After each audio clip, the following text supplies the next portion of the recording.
Hi and welcome to I'm an Entrepreneur TV, the first magazine show for entrepreneurs.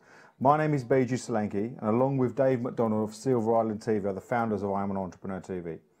The aim of this show is to be the show for entrepreneurs by entrepreneurs. More and more people are moving away from traditional employment and starting their own businesses. This show aims to bring you the most up-to-date news on how you can start and grow and expand your business. What we aim to bring you over the next coming months is news on all things entrepreneurial, funding, new companies, startups, events, anything to do with entrepreneurship.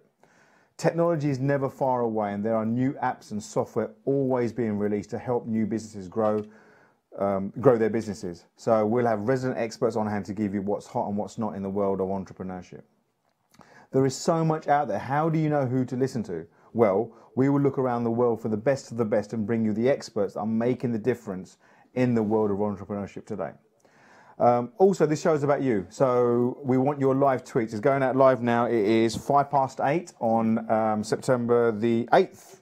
Yes, Monday, September the 8th. So it's live as we speak. So there's a hashtag EntTv, which you see on your screens, and my tweet, Beju Solanki. So please tweet me, let me know your comments and views on the show today. So send in your Q&A, questions, anything to do with the show, you know, maybe suggestions, comments on the interviews and the experts that are talking about, any questions you have, I'll be happy to answer. So please tweet away, and if there's time at the end, we'll answer your tweets. So now, on today's show, what do we have? Well, we have news around the world of entrepreneurship. We have an expert interview from James Cook, who's an expert on CRM and automated marketing. So more from him later. We also have an interview with the owners of Planet Leasing. I visited their site a few weeks ago, and they talk about their journey in the last 7 years of how they grew their business from literally a one-man band or two-man band, if you like, to now having over 15, 16 employees and having multiple sites around Essex. So without any further ado, let's go to our first piece, which is Entrepreneur News and news on what's happening in the world. See you in a minute.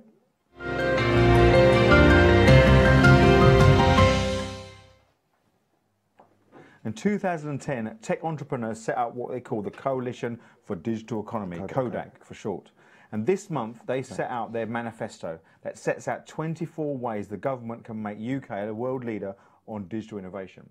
Examples include making it easier for startups to hire from overseas, investment to help teachers deliver a new computer curriculum, students to be taught software, programming and safety online from the age of 5, and how to make it easier for startups to sell to the government. They found that the UK app developers will add £4 billion to the GDP this year, and this sector will be worth over £31 billion by 2025. They, however, do recognise that the access to funding is still one of the biggest issues for startups, but overall this is great news for digital innovation. In addition, the Telegraph reported this week that recession startups are more profitable. They interviewed 3,500 businesses, not only in the UK, but Spain, Netherlands, France and Germany and the US, and they found that 38% of businesses started during the recession, 49% of these made a profit during the first 12 months. And out of those 3,500, businesses in the UK are likely to hire new staff. They also found that young people are more likely to launch a business during these tough times. 42% of recession startups are run by owners of under 40, compared to just 15% of other firms. Did you know that Microsoft and General Electric, were both started during the recession? So that goes to show that whatever time of the year it is, whatever the economic status, if anything, recession is a great time to start a business. In other news, realbusiness.co.uk, the website for small SMEs, polled a Gov by YouGov. And YouGov, they revealed that 54% of UK think that businesses make a positive contribution to society. The study coincides with the launch of the Confederation of British Industry campaign to restore trust in UK business. The CBI is UK's leading independent employers organisation, and their General Director, Captain Hall, said, the economic crisis alongside high-profile industry scandals has severely dented trust. Unless businesses can respond to these challenges, it will lose the right to be listened to the big issues facing our economy and society today. The CBI will work to build stronger relationships between business and the public. So that's all good news to see. You know, there's a lot of things happening to build trust between UK business and the consumers out there. So that's today's Entrepreneurial News. Thank you.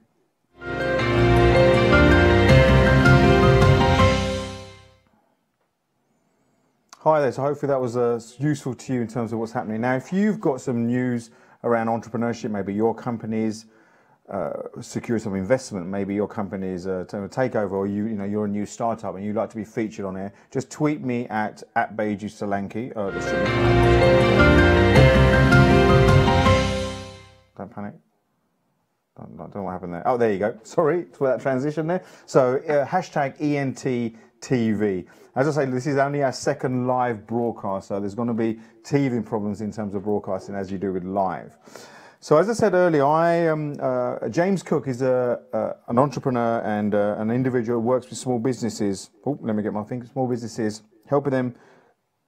Oh, sorry about that. Yeah, helping them with business processes around CRM, marketing, automation. And James has been working with businesses to help them understand that CRM isn't just about an Excel sheet, isn't just about contacting your customers blindly, but there's a science behind there, and how a CRM system can then actually create, you can create automated marketing campaigns. So now we have an interview with James Cook, recorded slightly earlier today, but live interview event. So this is James Cook and myself talking about CRM and marketing automation.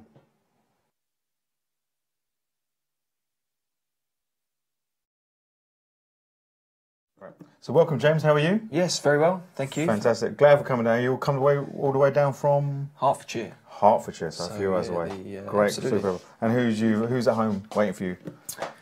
Children, as normal. Yeah. A loving wife that hopefully has got the dinner on the table. Absolutely great. Super good. So today we're going to talk about CRM, as I explained before, and you work with businesses who run CRM systems and marketing. But before we carry on with that, just for the viewers at home, what is CRM? And how do you use it?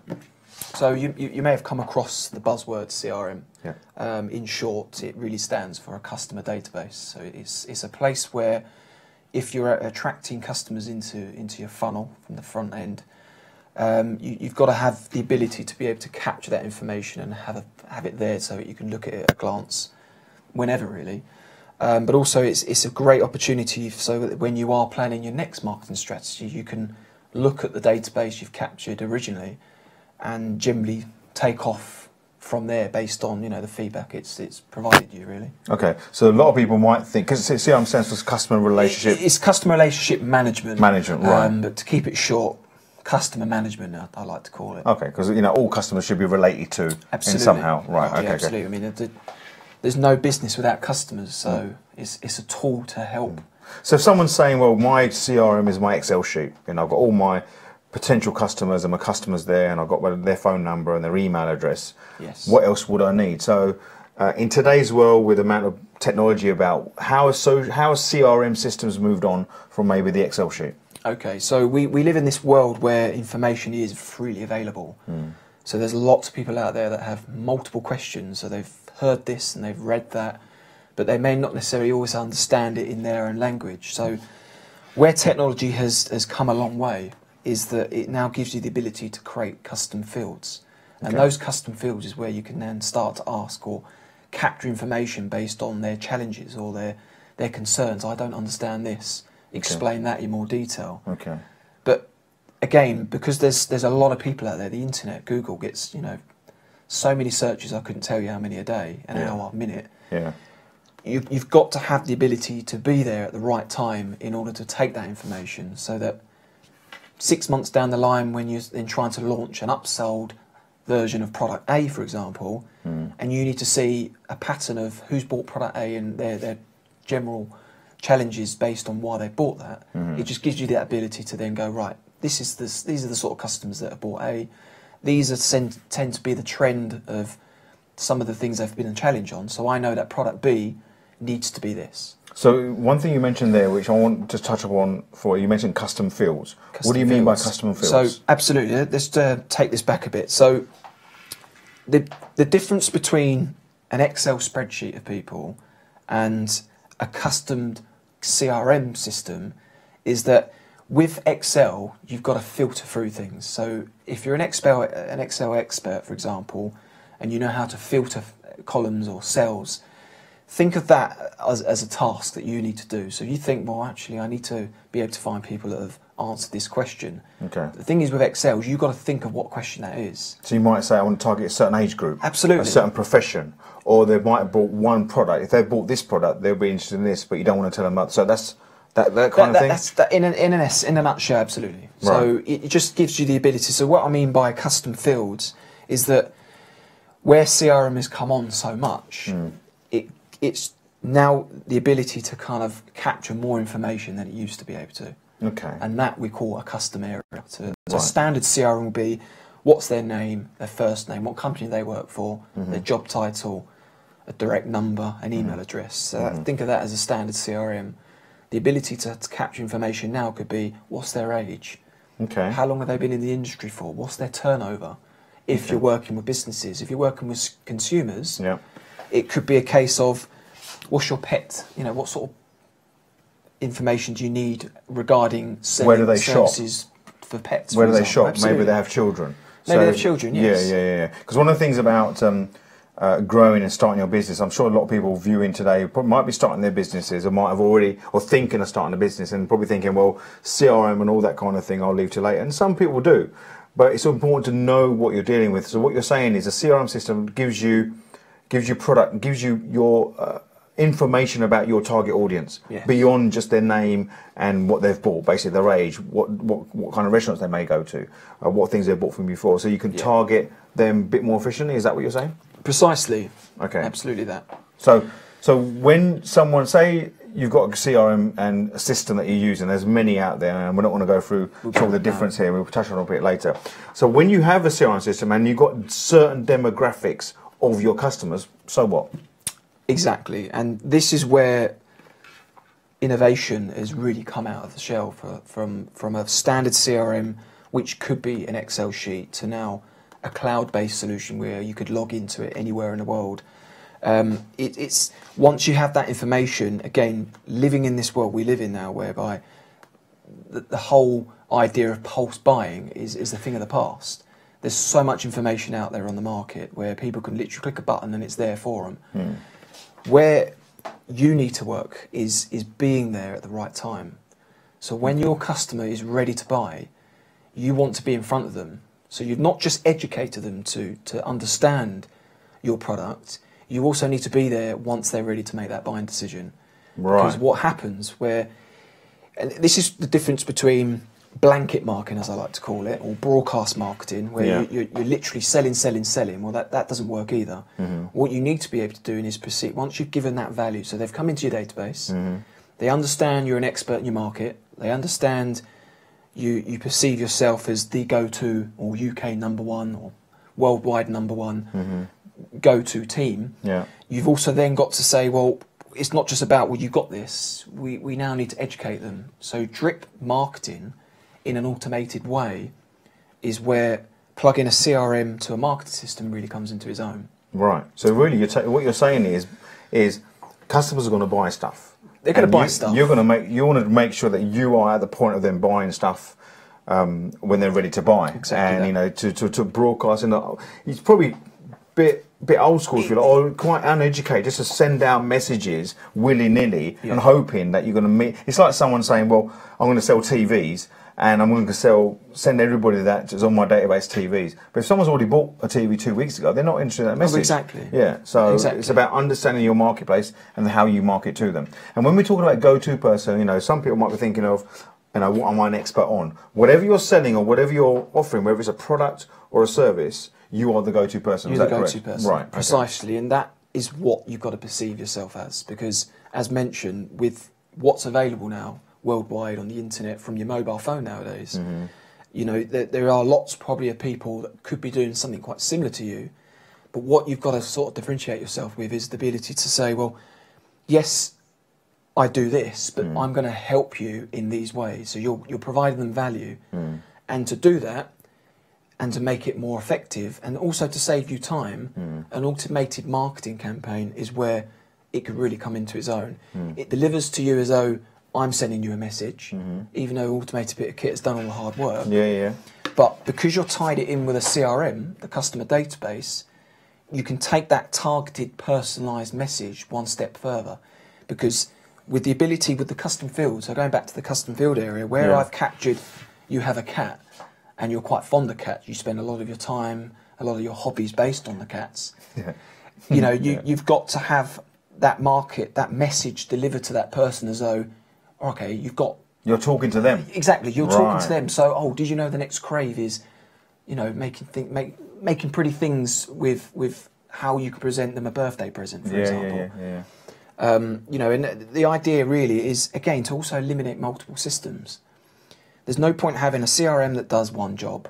You don't have to plug that into a marketing system, but then also have the ability to then automate that marketing. The idea is to have one system that can operate the whole synergy of the process. I get that. The thing is, you mentioned mobile earlier there, in terms of mobile phones, and you know how much are people using mobile phones? You search more on mobile phones nowadays than anything else. So, and people buy on smart devices, on tablets, on phones. Absolutely. So, what you're saying in terms of a CRM, the CRM in its own right is not the goal. It's what you do with that in terms of creating an automated marketing campaign.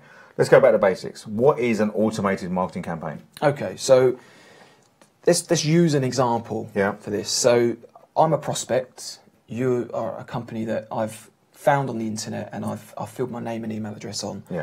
But what the message that you're delivering me is, I can help you doing this, or I can help you make more money in less time than you thought, as an example. So the drip marketing could be in essence that on that first email I receive, you're offering me something. You're offering me the ability to get better at what I do at maybe a cost that, you know, is appetizing for me. Let's pick a real example. I know one of the markets that early internet marketers used to use is dog training. So let's use dog training as an example. I've got a dog. It's all over the shop, and you offer dog training book on how to, you know, the 7 ways to train your dog in terms of being house trained. And I put my email address, and you send me that initial thing. How does it work thereafter? Okay. So drip marketing, in essence, could be that on day one of the day I've subscribed to you, I receive email 1. In there could be some action that I would need to take. So it could be taken to a sales page. It could be to download the guide that you've given me. Now, if I don't take an action, if I don't click on a link within that email, I could have a little time delay trigger, which could say, well, in 3 days' time, if your prospect hasn't engaged with that email, I'm going to send another one. And that other one could not necessarily say, we notice you haven't downloaded the guide. It could be, how are you getting on with the guide? Here's a quick implementation tip on X, Y, Z. So that's an example of how a drip marketing could be. And you do that over what? A couple of days, couple of weeks, months? Again, it's dependent on industry. You know, it could be that I deliver once a day. However, that may be too much for some industries. It could be that once every other day is an example, or once a week. There's no right or wrong way of setting a drip marketing campaign. So it depends on your market, depends on who you're marketing to, and the thing that you're actually offering to your audience. So let's say it's 3 weeks, 3 weeks drip marketing. What happens after that? So they get all this information, and you nurture them, and you prospectively give them good value. What happens after 3 weeks? So there is a strategy that I use a lot with clients I work with, and it does consist of 7 steps. Quite funny that we're using a 7-step. So just to kind of very quickly explain these 7 steps. So the first one is all about attracting. So having the correct headline, using the correct media such as Facebook advertising, Google pay-per-click, drawing those of your target audience into your funnel. And the whole capturing is then the technology. So it could be that this system's taking their name and email address, is then pushing that into the database, the CRM in essence. So once they're in the funnel, all being equal, great, they buy instantly. Unfortunately, we don't live in this world where everything is equal. So we then need to have the 3rd step. So step 1 is attracting, 2nd step is capturing, which is what we're using the technology for. The 3rd step is then the nurturing element.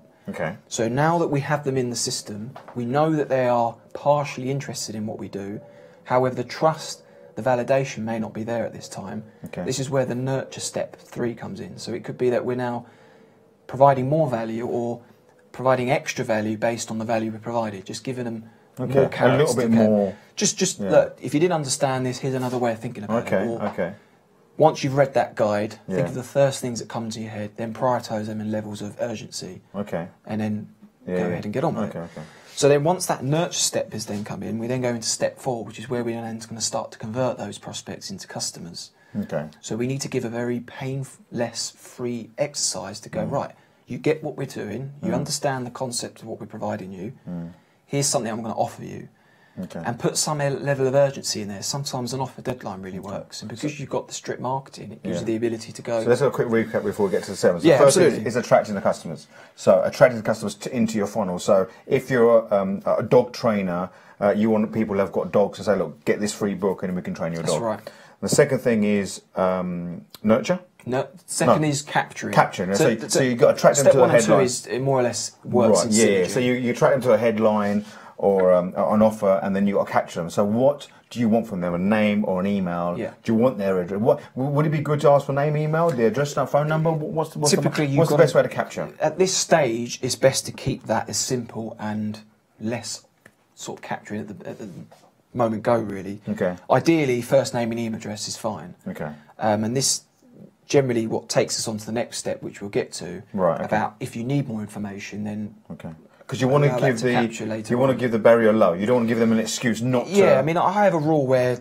I tend not to ask more than 5 questions, and a question could be first name, email address. So that's a question. That counts as a question. Okay, it could be if you're selling dog tricks, or the ability to help train your dog. Yeah. Maybe having a drop-down menu. It could be, well, what's your most difficult task? Is it stopping your dog from jumping up in your lap? Is it how do I prevent my dog from jumping on the sofas? Or eating the post, or whatever it might be. When it comes to the door, as an example. So attraction, capture, and then nurture. Can you explain why do you need to nurture the client? If you've got the information, why not just say, hey, look, this is what I've got my next product, this is my next thing. Exactly. Well, the point of it really is that at this moment in time, as I said, all being equal, great, offer them something. That's fine. In fact, there is no right or wrong way of offering them something from the beginning. But we've got to perceive this as we've got to kind of give them a reason to buy. So we've got to change that want into a need. Okay. So they need your product, and in order for them to need that product, you've got to give them a reason of why you are the best at what you do. All reasons. It could be multiple things. Okay. So the nurture element is all it's doing really is just guiding them back to the straight path. So at the moment they've jumped in the river, and we now need to guide them to swim to the bank, to jump over, to get back onto the garden path. Okay. So the nurture element could be another way of you actually asking more information. So maybe the nurture element could be that actually you need to validate them to see if they're viable to buy your product. Okay. So yes, you're interested in learning how to get better at teaching your dogs, but maybe actually you need to know, well, what are their biggest challenges? Right, okay. You know, how many dogs do you have? Okay. What type of breed is the dog? You know, there could be lots of elements. During the nurturing process, would you give more value? Well, exactly. So it could be that, oh, well, let's say we identified that a typical customer is one of these 3. Yeah. So route 1 could be that it's for a dog that is quite active. You know, Labradors are quite active dogs. Okay. So it could be that here's some information or a quick report on the best techniques. Okay. So by them capturing that information, you could be asking a little bit more information about them as a prospect, so to speak. Which again, as I mentioned with the custom fields, you've created an area which you need to identify to get to more engage with your customers or your prospects. Okay. So once we've covered the nurture element, it's then all about converting that to a sale. So we now know our prospects. We now know that there's a divide in the 3 areas as explained. We've got those that seem to want to try and tame their dogs and make them less, you know, as a bit too in your face as a visitor walks in the door. Yeah. And then we may also then want to learn a little, or teach the owner of the dog or the prospect of yours to how to kind of control them when taking dogs for walks with other dogs around. Okay. Okay. So at the initial reason for them to come into your funnel, it's fairly similar. They want to train their dog. And then as you nurture them, you can say, well, what's specific for you? Is it more about taming your dog or more about outdoor stuff, indoor stuff? So you're saying then it segments the market, and then the message you give thereafter can be slightly different, which means you get a high chance of converting. Is that what you're... Absolutely. Again, it depends on the industry you work with. Right. Okay. So let's say the nurture sequence can consist of delivering 3 lots of value over a period of 3 weeks. So 1 email a week is providing some sort of value. Okay. And that value could be that you're teaching them something, or it could be that you're proving to your prospect you are the expert and that they need to spend their hard-earned cash with you. Okay. Okay, as I said, there's lots of information out there. Anybody can find out anything they like, free. Yeah. So why should they buy from you? Why should I spend my hard-earned cash with you? That's the part of it. So after those 3 pieces of value emails, the 4th could be all about an offer. Okay. So because you're giving them something, because you're giving them and something, then you're asking them something. Okay. But the offer's very related to getting more stuff done or getting things in perspective from an expert based on what you've learned over the 3 emails. So it's congruent with the original message. Exactly. Now, there's also some powerful technology that needs to play another part in this, because if that person's bought, then the last thing you want to do is keep educating them about the same thing and start to say, well, actually, you need to buy this when actually they bought it. So using an automated system, we can have little triggers in there which it can monitor certain elements of the system. And I don't want to make this too complicated, but in essence, it could be that if they buy something, we stop that campaign and we move them onto a new customer campaign. Again, because they're now a customer. Exactly, and I will get on to upsells because it is part of the steps, the 7 steps. So once you converted them, we now need to deliver the service and we need to wow that customer. Okay. It's not over yet. Yes, you've got their money, but you know it's not always about the first order is where you leave it. It's about repeat orders and also the money you've spent bringing that person in originally. We want to make that more profitable for you. So if you spent £100 advertising on Google pay-per-click, let's get multiple orders from that person. So that £100 is then reduced to almost next to nothing because that customer's bought and bought and bought. So after you've delivered and wowed them, we then want to start communicating to get them to buy a premium version of that product or a cross-sell item. So maybe that they've learned how to control their dog in a bad situation with other dogs around, or maybe you could possibly advertise selling them some sort of merchandise, you know, the lead that allows them to be stopped after 10 metres before the worst case scenario happens, for example. Yeah, I'm with you. So, but it also gives you the ability to go and actually promote other things you do.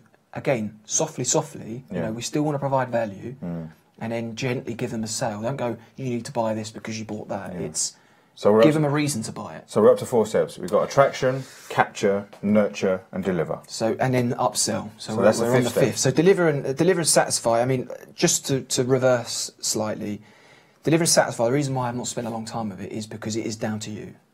You're 100% to blame if anything goes wrong because it is the delivery of it. The thing that they're buying. Exactly. Yeah. So if they bought from you and you perceive yourself as an expert, don't be afraid to over-deliver. Go that extra mile for them. Okay. Because as mentioned, you've just spent a lot of money getting that person into your funnel.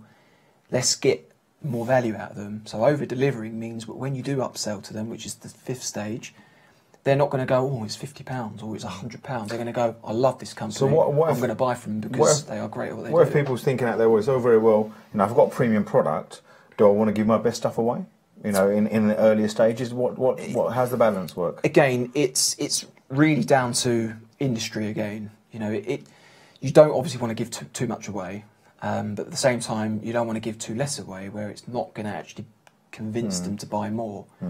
So analogy could be that slightly overcomplicate the scenario, whereas they understand what you're trying to provide them, but they need that helping hand in order to get from, you know, I suppose the key, what you're saying there is that implementation. It's implementation. And sometimes people want to be handheld, so give them enough that they can do it themselves, but they may think, actually, you know what, I'd rather have the expert come in and do it, and why wouldn't you? You know, if you want to, run your business, And another analogy could be that anybody can say they're an expert at this and an expert at that, but again, because this available information is there from a touch of a finger on your mobile, on the train, wherever you are, you also have to kind of deliver that expertise of yours. And if you think about where the web and social media now is 2.0, you know, before 1.0 was very much about information, you know, give information and that's enough. But now, like you say, you could Google anything and get as much information about anything and everything. You know what to do.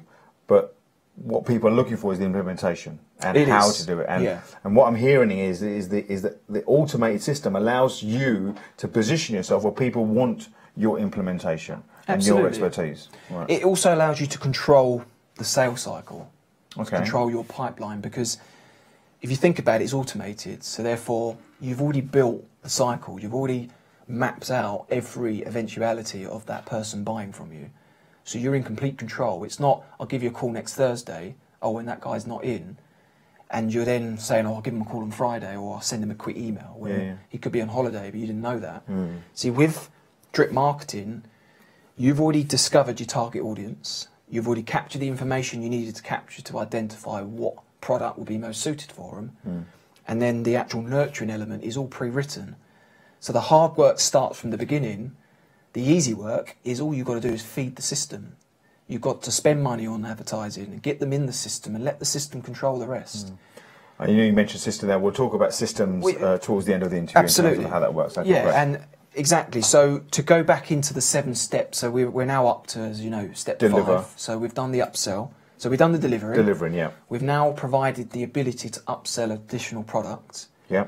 We might find that Joe Bloggs, let's use him as an example, bought product A, but he found actually needs more support. So he actually needs a premium service. So to offer him a premium service, he's going to go, yeah, I'll have it. Yeah. Not because of the price, because it's on the shop shelf available to him, it's because he knows he needs it, and you're there at the right time to offer that. But it's also, you've built the trust with him. You've built the trust with him. He trusts and that's what you it's about. because you've already delivered great value. Absolutely. Okay. So the upsell element is great, but also we need to capture people's experiences. Now, a salesman could be the best-selling person in the world.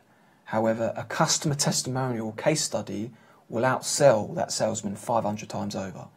Because the way they read that case study, they relate their own personal opinions about things, or they could emotionally attach to that, think, oh, do you know what? I had the same problem as that person. Yeah. And reading that completely kind of explains everything that I'm feeling right now, or emotionally I'm going through as a challenge. So that when at the end of that testimonial the person said, well, I found this company, they claim to be this, they delivered on time, I got great value out of them, how powerful is that? Yeah. But you've got to be there to ask it. Now, don't just go and say, oh, give us a testimonial and expect them to do that, because they won't. Everybody's busy. We all overwork ourselves. We always run over time. So a great little technique I always tend to do is actually to pre-write testimonials. So if you're delivering a service, so to speak, and you expect the customer to get this from it, well, write that.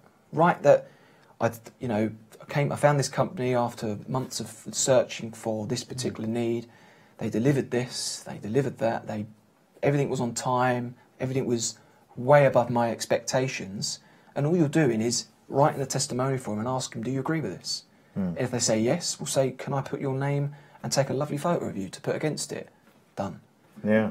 And if they But it's don't, you automated. just adjust it accordingly. Exactly. Yeah, okay. But using the automation again, so after, say, 30 days of them purchasing that product, we can then have that pre-populated.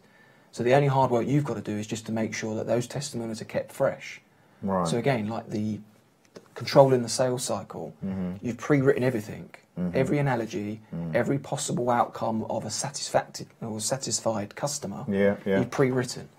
Right, I see. So So that's step 6. That's step 6. Let's go so through them. So we've got attraction, capture, nurture, deliver, satisfy. Testimonials, so ask for testimonials. Upsells. Ask testimonials is that's part 6. of POE. Yeah, okay. And 7th? The 7th is then referrals.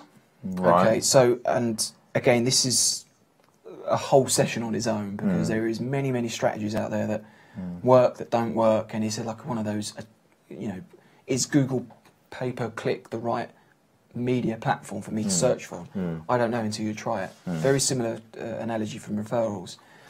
So just to give you an example, if somebody has given you a fantastic testimonial, they've sung high and praise based on what you've done, and let's say you do a net promoter score.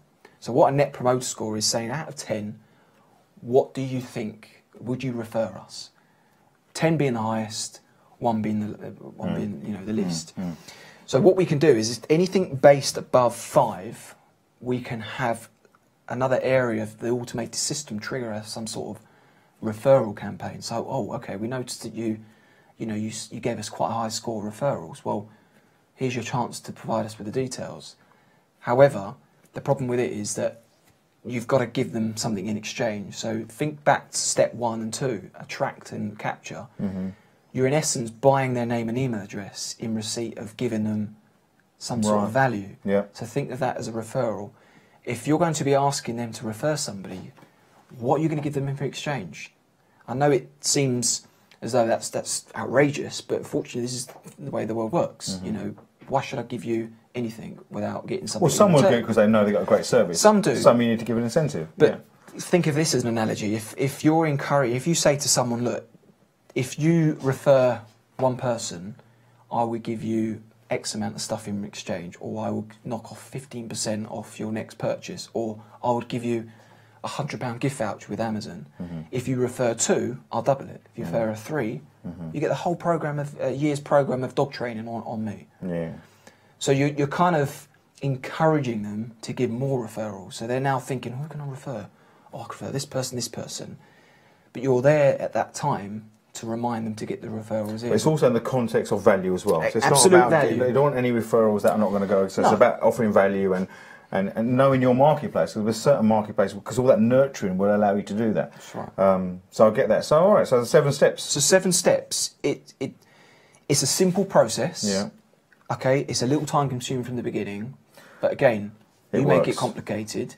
If you know your target audience, you know your product, it should be an easy task for you to do.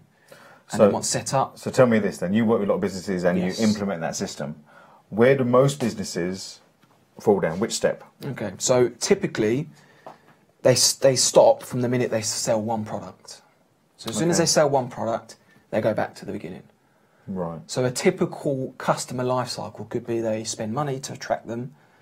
They give them a bit of value to say, look, we can do this, we can do that, here's proof. They convert them. Great. They go back to the beginning again.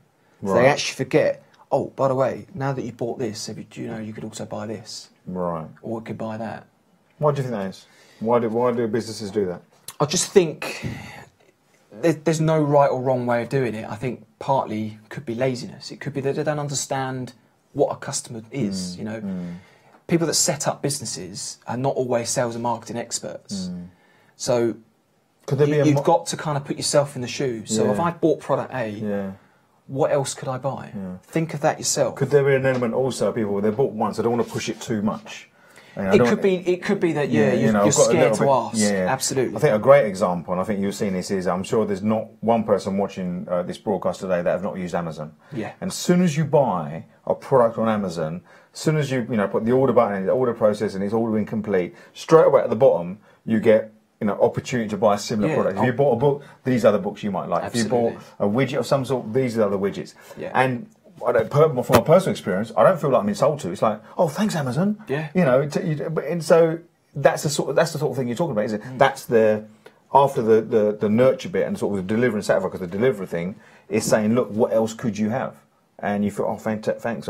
So customers do want to know what they can get from you. They do, yeah, absolutely. And it's science in essence, if you think about it. I mean, there's a rule out there called the 80-20 rule. Now, it's proven in many other strategies, but you can use this in the same analogy as upselling and getting referrals. Think about it, 20% of your customers would likely to buy a premium product. But if you've not given it, if it's not available to them, or you're not promoting that upsell, then you're never going to reduce your cost per customer. Because that's what it's about. We're in business to make money. We're leaving our job to go on our own to make a better living for ourselves. So make that possible. Your customer loves you. They've just told you that in a testimonial. So give them the opportunity. Give them the opportunity. What have you got to lose? If they don't like it, they don't buy it. Fine. Exactly. You're not pushing them. And the great thing about automated marketing, it's all about value messaging. That's right. And people can, the recipient, for example, can turn it off as anytime they want. They don't have to receive the messages. So if they continue receiving your messages, they want to be known what your next premium product is, to give them the opportunity to buy it. That's basically what you're saying. Exactly what I'm saying. And again, the science behind using a CRM related to a marketing automation system all in one is that the CRM is that the job of the CRM or the customer database is to capture information about your prospects. Right. It's also to give the ability to understand your target audience a little bit better. You know, from the beginning of when you first start out could be completely different a year, 2 years down the line. However, not having a system in place, it's then impossible to tell how you're going to get from how I've got £100,000 worth of sales in year 1 and how I'm going to double that for year 2. Without having something in place that could record that and also nurture that system, then you're never going to know where you're going wrong and what you need to fix to make yourself better. You know, again, without customers, you haven't got a business. So it's actually imperative you have a system in place that, you know, there's expensive ones, there's ones that could do a very simple job where, you know, everything you do is very manual, you just want to have somewhere you can store information, great. You know, that works for you, great.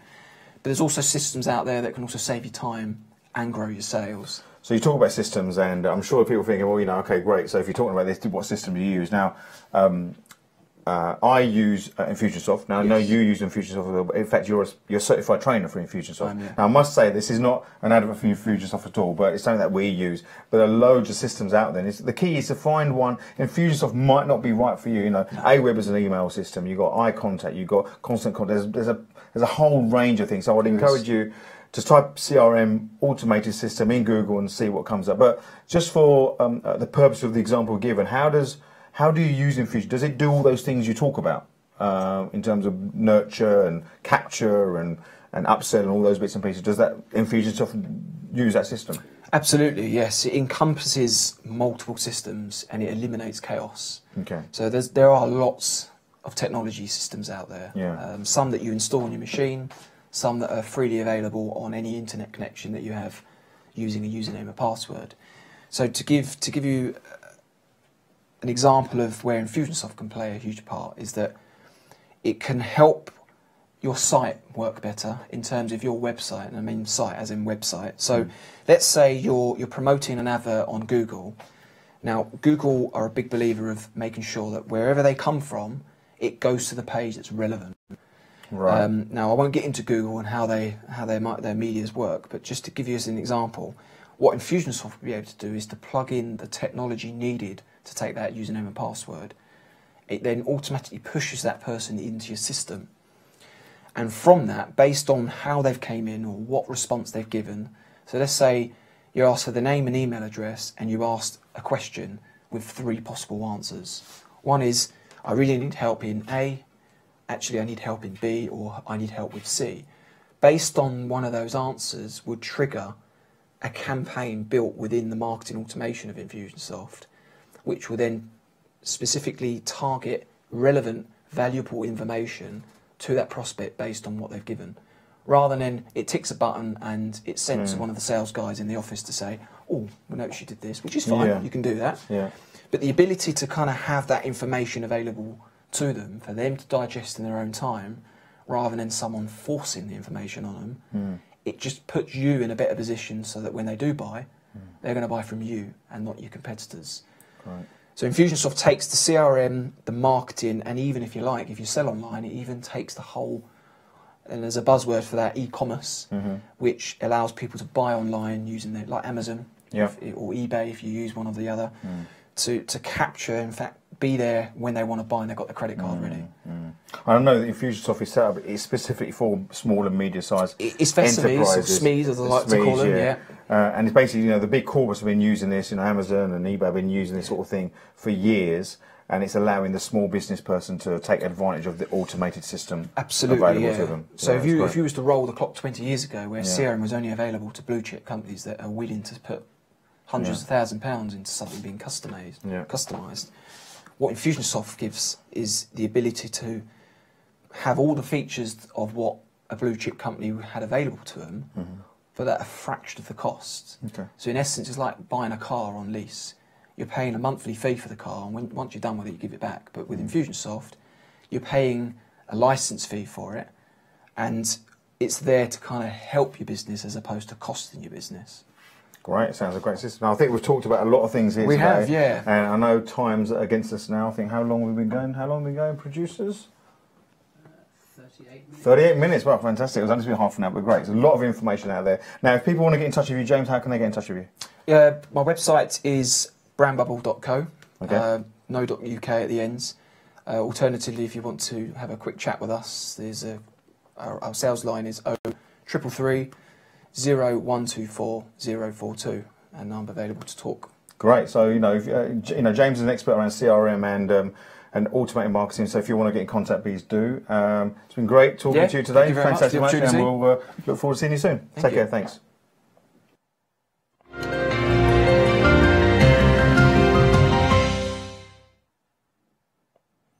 Hi there. So that was James recorded early today, only a couple of hours earlier, talking about CRM and marketing automation. So there's lots of good tips in there. Some of you who've been watching the show may have your own way of marketing, but with the amount of resources out there, we talked about Infusionsoft, there's no real excuse, if you like, for any business to not automate at least some of their nurturing and communication with their clientele. Right, so earlier this year I ran an event called Want to Be an Entrepreneur, and that was about helping students and young people, unemployed, anybody who's looking to start a business or do better in their life to actually improve and get the opportunity. And I'm running another event coming up in December, which details will be given out later on. But in the meantime, this is a little review of what we did in April and some sort of clips and highlights of the event in April last year. Just want to be an entrepreneur.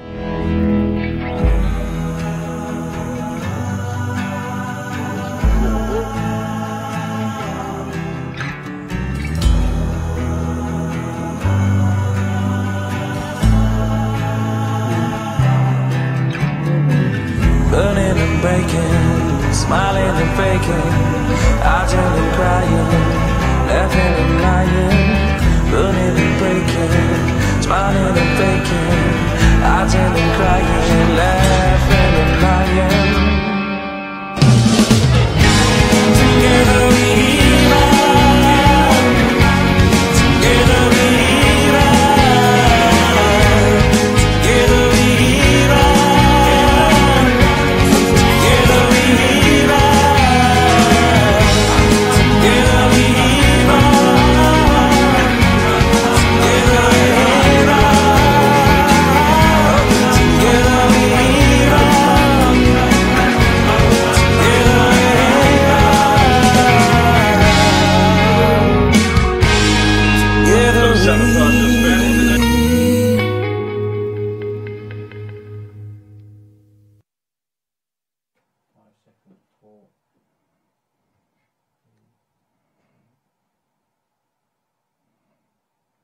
So there was some highlights there from the last Want to Be an Entrepreneur extravaganza, and like I say, the next one's in December time, and the highlights on the website will be released soon, so watch out for news for that.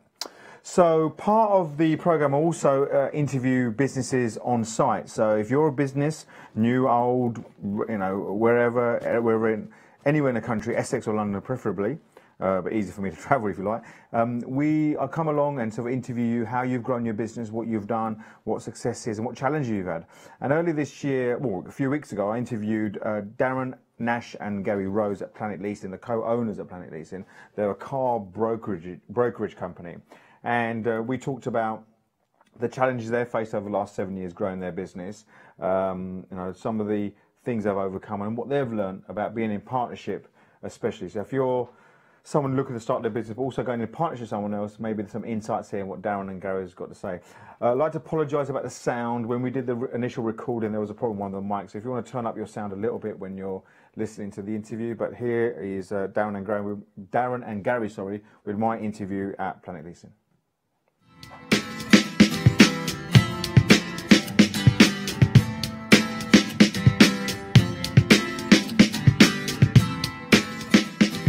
So are you thinking of going into partnership, or are you going to start a new business? I'm here today to talk to Gary and Darren at Planet Leasing, who went into partnership over 7 years ago, and still going strong. Hey, Darren, Gary, what do you do here at Planet Leasing?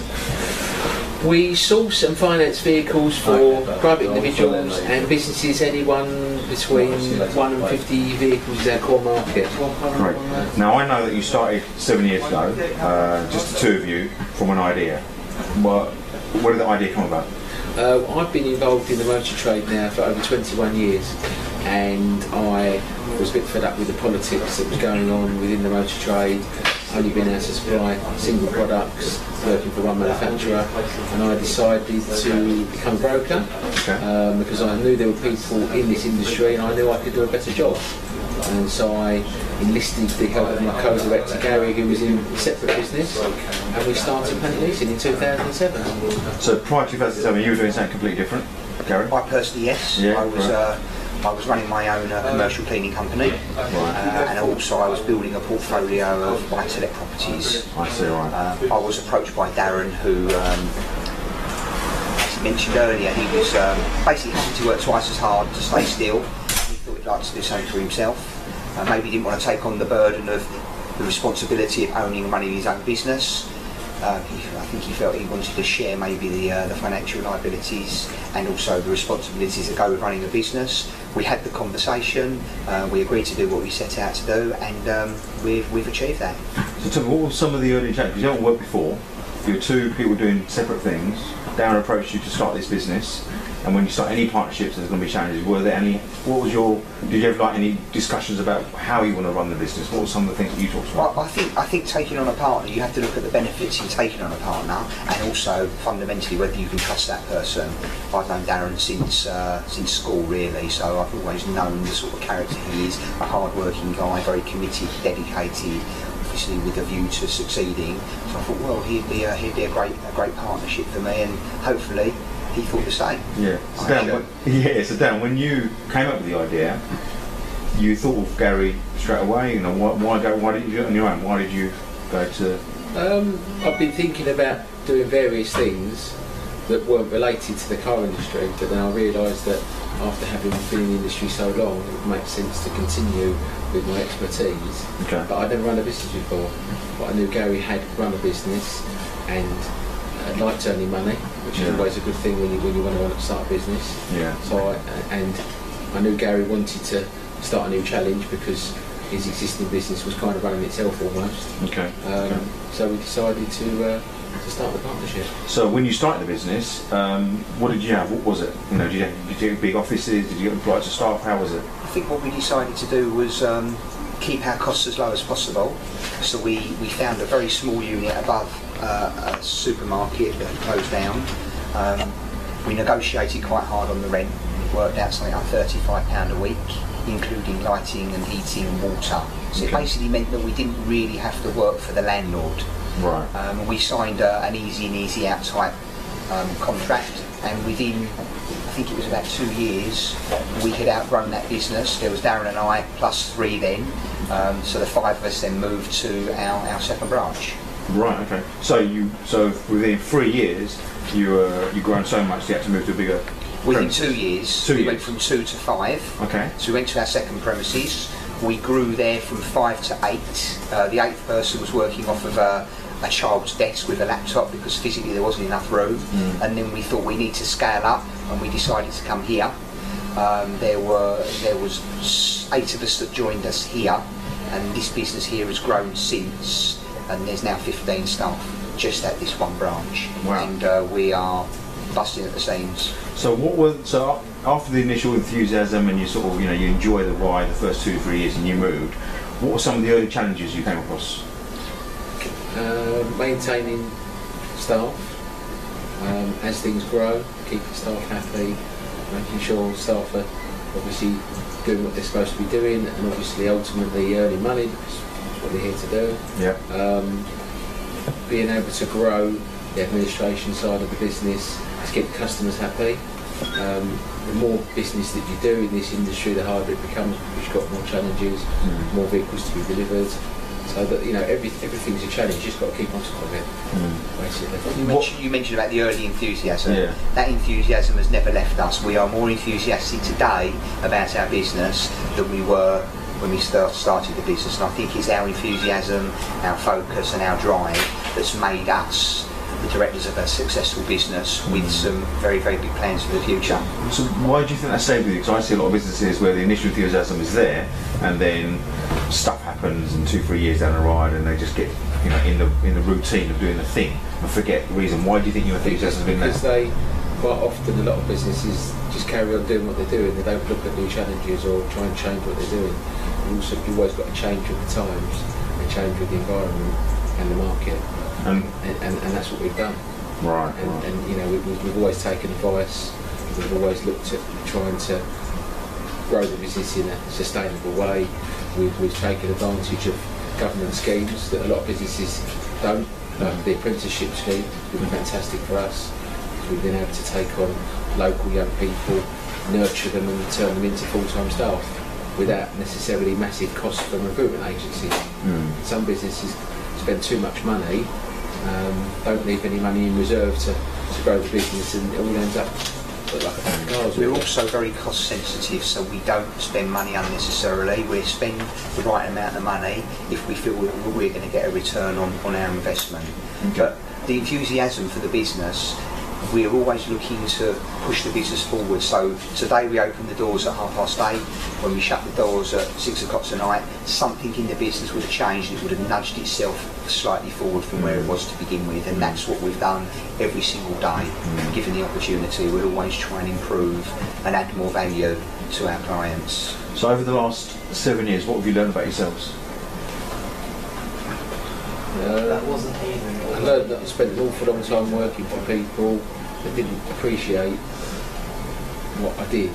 So working for yourself, the harder the more input you put in, the more you get back, and you're kind of more accountable to yourself and your business partner and your staff. It's a different type of accountability. But you do get a little bit more freedom as well, which is nice. For me, I've been self-employed since 1989. I've always been in complete control of my own destiny. What I've learned is that, having a partner, I wasn't sure whether I could deal with that, having to not necessarily be answerable to, but someone I need to share ideas with and maybe not make a decision in their absence. But I found being in partnership, it's two heads are better than one. And I might have an idea and Darren goes, that's a great idea, but how about this spin? And you think, wow, that's even better, and vice versa. And we both, I think, as we've progressed and the business has evolved, we both understand what we want. We've both got the same goal. There are situations where I say to Darren, you make the decision, don't ask me. If it's the right decision, happy days. If it's the wrong decision, you can be accountable for that, and the same goes for me. So we're trying to split our roles as the business develops. You sort of alluded to this before, but if people are watching this, they're thinking about trying to find a business partner, what do you think they need to look for in a business partner? Someone that's solvent, it's always a good start. Right. Someone that can get up in the morning, every morning, and present themselves correctly. I think a decent track record of hard work is always a good way to look. The fact that you were mates before, through school and stuff, do you think that helped from your point of view? Not everybody's got. Yeah, it's good to know something. I think if you just went in blind with someone that you don't really know that well, a lot of people find things out about people, and things they find out they don't necessarily like, do they? And that's what can cause a lot of problems. We come from very similar backgrounds. We come from a particular area where people were like-minded. His parents come from the same background as my parents, so we haven't come from privileged backgrounds. We understand the value in working hard and the rewards that come as a result. Right. So a lot of the key lessons there is probably find someone that's very similar to you but with different skills, someone you can trust, and quite something that someone's willing to wake up in the morning and do the draft. Absolutely, because you don't want to feel as if the relationship is unbalanced. So you don't want to feel, well, I'm doing 50 hours a week and he's only doing 40. He might do 60 hours the following week, but you just need to keep it balanced. You don't want to feel compromised by your partner. And I think the commitment and the effort that Darren and I put into the business is equal. Great, so tell me about the business itself, your vehicle brokers. What's the core service you offer?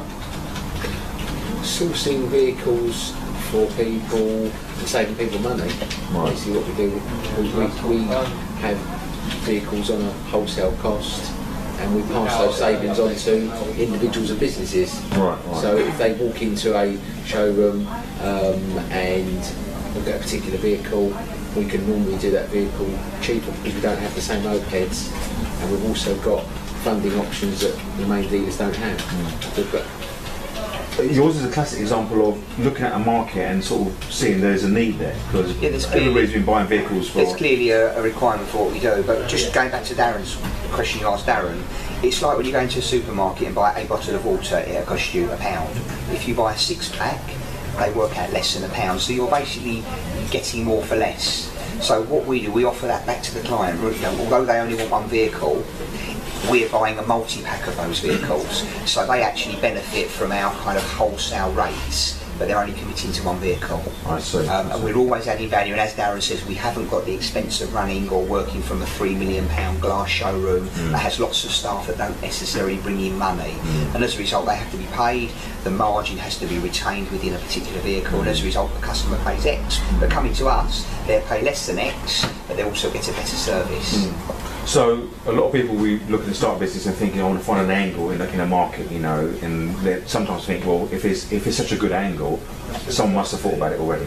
You know, I can't be the first one. But you seems like you know the marketplace, you found an angle, but I know there's other vehicle brokers but not done as well. What do you think your uniqueness is in terms of making this business success? Well, we operate from premises that are open to the public, which is quite different to a lot of our competitors. That is a difference, but it doesn't necessarily make the business that different. It's treating customers fairly, looking after people, and looking for different opportunities and ways to market the business, rather than just waiting for things to happen. A lot of our competitors rely solely on the internet to get their business. We do a lot of face-to-face marketing, networking, that type of thing. We also made a decision, you know, you've got one mouth and two ears, there's only so many people we can talk to. I mean, you can talk to two people at the same time. It got to a point, you know, rather than set a limit on what we can actually do, let's try and teach people and train people to do what we do. And we've taken on some staff in the past that haven't made the grade, and as a result they're no longer here. Then we decided to up the game a bit and invest in staff that have financial commitments, have to earn money. If they haven't already been in the industry, they can be adapted to what we do, and that's what we're now doing, investing in people that can add value, and as a result the whole business has grown. Those people are now managing their own accounts. We're just overlooking those accounts to making sure that it's actually being conducted correctly. And you'll get to a point where, I mean, me personally, I haven't spoken to a customer for 8 months now. I took the decision to step out of the business and look at what's going on in the business. Darren still does, he's still involved in the business, but he's also looking what's going on, and it's just having that, taking the move, which is a brave move, to say, well, I'm actually going to cut off my income, or the income into the company, and I'm going to work on and help other people increase the income, and that's that was quite challenging, but more so rewarding now. So there's a key learning there when you're growing the businesses, you've got to start letting go of things that you might ultimately be doing. It's hard on day one. because it's the baby, it's your baby. You're used to holding this baby and feeding it, nurturing it, and then you're kind of giving it to somebody else. You still watch them to make sure that they're keeping an eye on things. Right. Well, that's some great insights there. You give us a good background about how you've grown your business, also some of the challenges you came across being partners, and I think there's a lot of people who are looking to start a business that can relate to that and think, you know, some good learning. So thanks for your time. Thanks for your time, Darren. Yeah. Darren, Thank you very much. Yeah.